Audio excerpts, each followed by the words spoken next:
Now that you've got that Google document downloaded, remember to pause the video as you take your guided notes. You can also move the video back if you miss anything. So our focus text for this first unit is the Odyssey.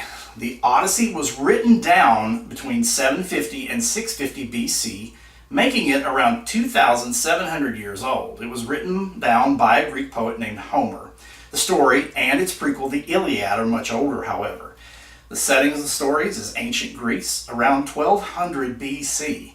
The stories were told orally in presentations to people in Greek cities. Both of these stories are based on Greek mythology. And before we dig into those stories and the questions that they raise, you're going to spend a little time getting to know Greek mythology, which is our first background knowledge. Many people enjoy getting to know the various myths, but often wonder, how does knowing this information help me to become a stronger reader, thinker, and writer? Well, Greek mythology is the foundation for much of our world, and it gives us insight into everyday information. In fact, in history, we named much of our night sky after the Greek gods, and the planets in our solar system are named after Greek and Roman mythology, and some of our shoes are even named after a Greek goddess. And of course, many of our stories refer back to these myths. So let's take a minute. Let's look at the planets. On your note sheet, there are places to fill in the planet name or the god or goddess for which they're named. Make note that most of the planets are named after the Romans' names for these gods.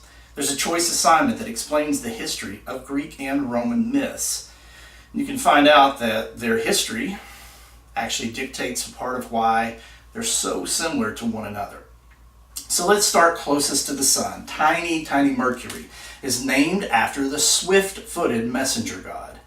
Why did we name it after Mercury? It has the quickest orbit around the sun at only 88 days compared to our 365. Next is beautiful Venus, named after the goddess of beauty. When we were first able to see Venus, it appeared as the brightest planet, so it became associated with radiant beauty. We'll skip Earth for now. Let's move on to Mars, named for the god of war. Its red surface caused people to associate it with war. This association with Mars actually caused many early science fiction writers to view Mars as a hostile, invading planet. The John Carter series by Edgar Rice Burroughs and War of the Worlds by H.G. Wells both feature hostile Martian aliens fighting people from Earth. Next, Jupiter is the largest planet in our solar system, and it's named after the Roman king of the gods. In Greek mythology, the king of the gods is Zeus. Had we went with the Greek name, we'd be calling this planet Zeus now. Saturn, the most ringed planet, is named after the Roman god of agriculture. Most likely because the rings of Saturn look like a sickle. Saturn also gives us the name of one of our best days of the week, Saturday. Uranus, the only planet named after the Greek version of the first sky father god, Uranus, who birthed the Titans with Gaia. Uranus was the god of the sky, and Gaia was Mother Earth. You'll learn more about the Titans and elder gods later.